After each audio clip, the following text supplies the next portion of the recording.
It's a seated rollator for the most mobile rehabbers. We laid all the parts out like it shows in the assembly manual, and we'll show you how we did it so you can get out and about. Safety first. The wheels roll even with the brake on. We grip the handlebars with both hands, and we go straight down into a seated position slowly and stand up straight and slow. We can set the wheels against the wall for more stability. We adjusted to be tall enough that we could put downward pressure on the handlebars so it's more stable and it won't flip. We stand perpendicular to the rollator and we don't lean our full weight on it. Welcome to Eclectic Ideas. We're glad you're here. We're unboxing the CVS storage seat rollator. Holds 300 pounds and it weighs 17.4. Let's pull this guy out. It's the padded backrest. Here's the handlebars and the brake. We've got wheels with reflectors. Here's the seat and the storage compartment. The instruction manual, replete with wisdom.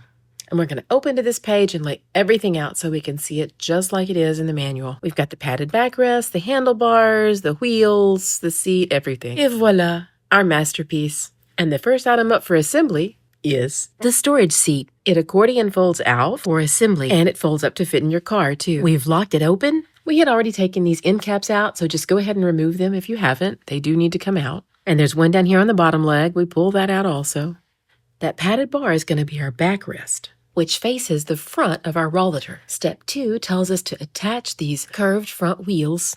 These are the wheels with the reflectors and without the brake lines. They go in line along the side with the hinge on the seat. So these curved wheels attach to the front of our rollator. If you have a question, this movable slot that holds the backrest poles lets you know the front legs go on the same side and the front bends away from us. This way the rollator's front wheel placement rolls correctly. And these poles have 2 adjustable slots to vary the height of the front wheel placement. Step 3 wants us to attach the E-clip into the first hole on our front leg, and you do this by pushing really hard and pressing it in. For step 4, we have a slot left, and we're twisting a daisy knot into the bottom hole. This is going to be underneath the E-clip, and once we do this, our first front wheel is now securely affixed. Let's flip the rollator so we can work on the opposite wheel. In a moment of deja vu, we're going to slide this pole in, and we've got the same setup. We're going to pop an E-clip into the top hole, twist the daisy nut underneath, and once we've done that, our front wheels are affixed.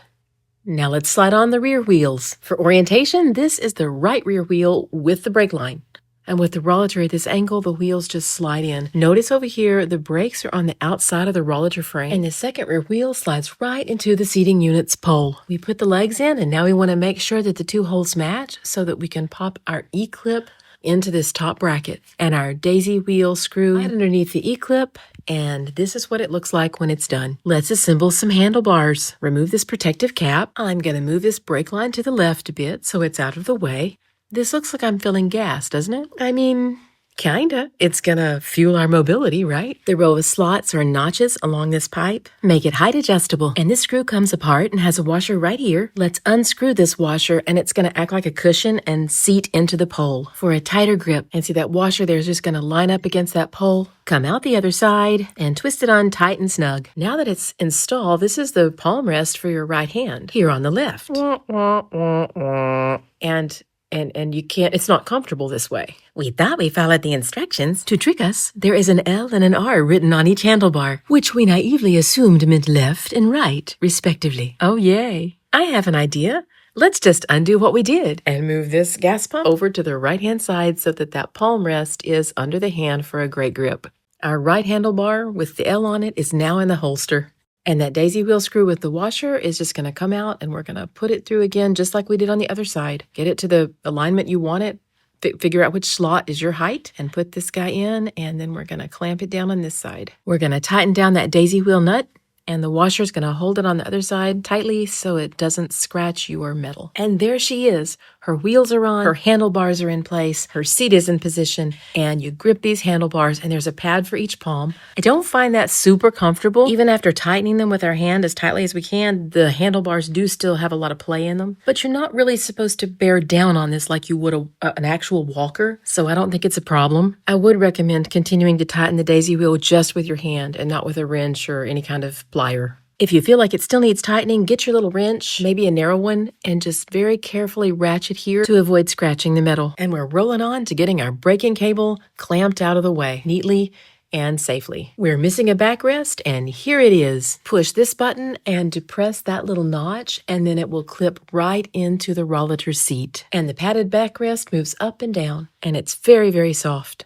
Let's take her for a spin, and you can see when we turn it around now, we have complete access to your secret compartment. You can put a phone in here, a thermos, something small, medicine, whatever you want to do, a sweater. Now let's see how wide the seat is, the inside area. And this seat is about 16 inches, you give or take. I mean, it could do 17. In terms of height, it's around 19 or 20 inches. I'd say closer to 20. For height, the lowest rung is about 35 inches, and that's the max height. Now, from these notches on the side, you can get it down to 31 or 32 inches shorter if you need it. We've mentioned a few times not leaning on it, because if you put a lot of pressure here, look, it's going to flip back on the back wheels. And if you have the pressure, it can flip out from under you and keep going. So practice with it and get used to it. Now, these are the brakes, and even with the brakes on, we want you to know that it will still move. This is very important. Notice as he becomes less perpendicular, as he leans and becomes less perpendicular, he loses his balance. The Rollator keeps going.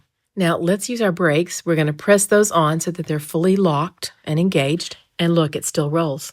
So while it's great to have a chair mobile, we have to approach it a little differently. And so when we come to sit on it, we want to sit straight. If we don't, if we lean, whoops, it'll still keep going. Lean those front wheels against a wall if you get a chance, but just be sure to sit straight and rise straight instead of leaning. Your knees can push the seat when you stand, and your backside can get caught in the padded handle. Now, what if you're outside with no place to rest your wheels? Really practice coming up and down slowly. Make sure the brake is on, because it doesn't move as much when the brake is on. Sometimes you can put those front wheels between the concrete pavement and the lawn, and you can rest the front wheels on that for extra stability. It's definitely a learning curve, but it's super useful and helps keep you active. So, your injuries or your age is not as limiting. You can get outside more because you have the flexibility to sit anytime you want and gradually increase your stamina.